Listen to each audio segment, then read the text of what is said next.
That's another topic we can come into actually, in terms of like male mental health, yeah. When oftentimes I feel I've had to draw back from certain women in my life in terms of like friends and whatever, even some relatives, which is, I'm sad to say, it's like they treat men like we have no emotions. Yeah. I've literally known women who like were surprised or like laughed about like men having emotions. Like, oh, I didn't even know men had emotions. I've actually heard women say that. That's crazy. We're human beings, bro.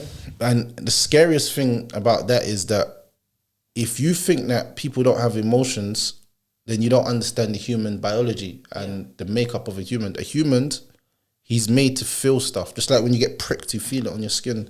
Same way you go through that is the same way you go through emotions mentally.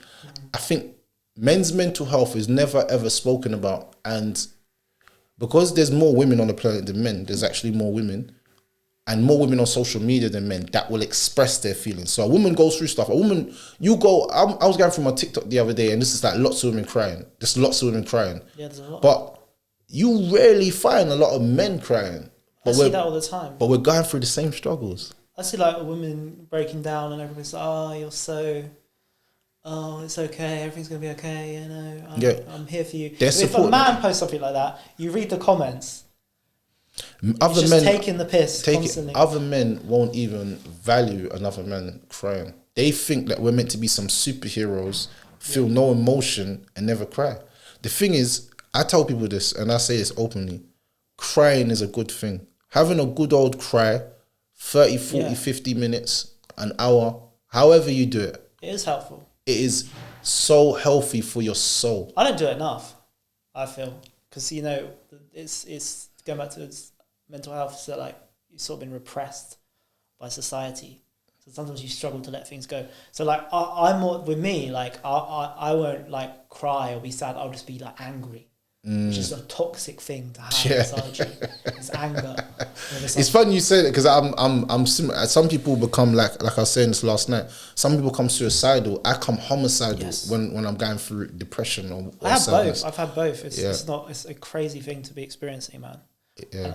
And when you express it as well, like going back to the people not understanding men's mental health, it's like, I've said to like female friends and relatives before, like I've been literally like on like death's door, like really bad, and they've just sort of laughed it off and been like, that's not the kind of people I want around me. No. And the thing is, I don't think they do it on purpose. You have to understand something. Yeah. I've kind of realized that most women are raised to not care about men, like our emotions.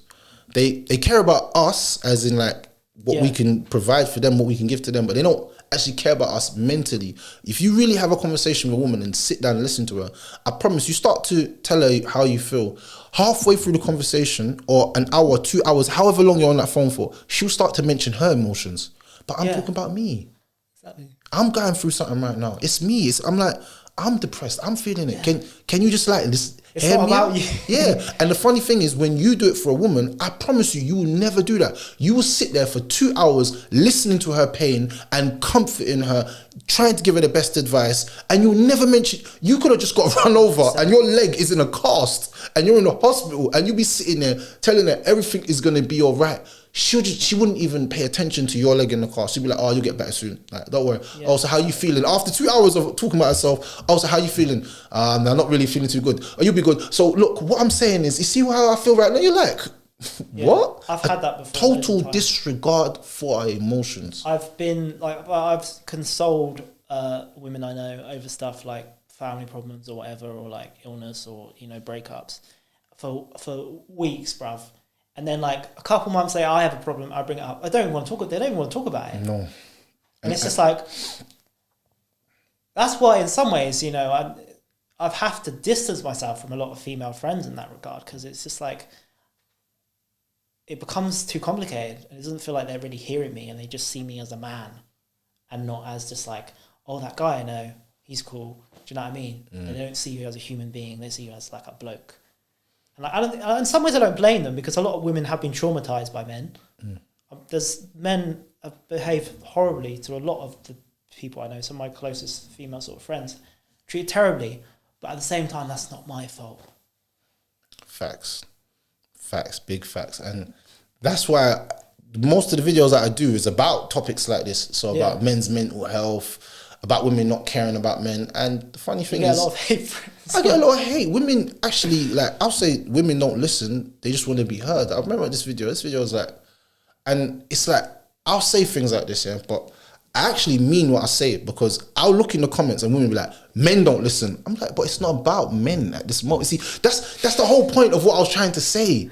I'm saying to you, you don't listen, you only want to be heard. Instead of you actually taking on what I'm saying and saying, you have a valid point. If you feel like that, then that's 100%. Some women, I'm willing to listen to what you got. None of that, it's just men don't listen. Yeah. It's like, why the defense part? Because they're raised, and this is real what I'm saying to you, they're raised to not actually care about us. No, I agree. I definitely see your point. I've had loads of times.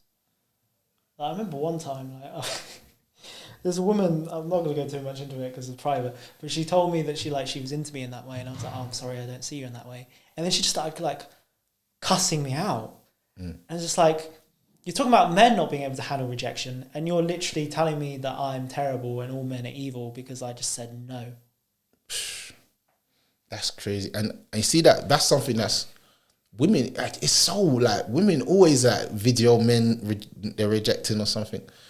But do you know how much times men have rejected women and they've taken it hard? I couldn't give you a number on how many girls I know that I've rejected personally, and I said, nah, it's not for me. What do you mean? I'm like, nah, just... And then it just starts to get abusive after a while. Like, it's proper abusive. And I'm like, am I really suffering abuse, right? Because sometimes I get shocked. I'm like, am I suffering from abuse? There's no need for that. Like, I might be, like, if that happens to me, like, on the other side, I might be, obviously it's irritating and it's upsetting when you're rejected, but, like, I don't attack the person. No, I'm good at rejection. I don't blame them. That's mental. No. One thing I'm good at is taking rejection. You know why? Because I grew up in an era where you kind of had to get rejected. It's like there was no social media. You weren't social media. No, so it's like... That's a good thing. Yeah, you had to talk to a girl. I had to walk up to you and say, hi, how are you? So some girls just look at you and be like... Pfft. And I'm like, okay, no problem. Nice. Two on our phones now, man. Yeah, so... That's the problem with my generation. Like, I'm a bit younger. I'm 25.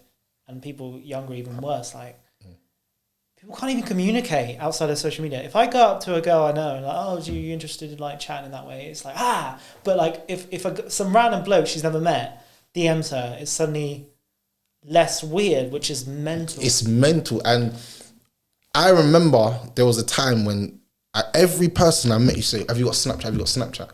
I never had Snapchat. I don't have Snapchat. So I was like, why is everyone telling me to add them on Snap? What's so good about Snap? I'm so confused. I'm like, it's like I'm an old man in some young world. I'm like, why do I need Snapchat? Snapchat's for children. Yeah, that's what I'm saying. So I was like, bro, I don't want Snapchat. They're like, yeah, get Snapchat and we can talk. I'm like, I'm actually on Snapchat. I'm on Snapchat trying to download it just so I can have a conversation. But then I realized, wait a second, this is kind of weird, bro. Why you forced me to be on Snapchat? Why can't we just talk on the phone or in person or on text? Because they're not used to it. They're so used to this Snapchat and this... So synthetic. But yeah, because with Snapchat, I think conversations delete straight away. So people want no evidence, no trace, no trail of what they were saying. I'm like, bro, this is... I'm not on that. That's crazy. I don't care if there's evidence. I'll say exactly what I think. It's crazy. I said, what?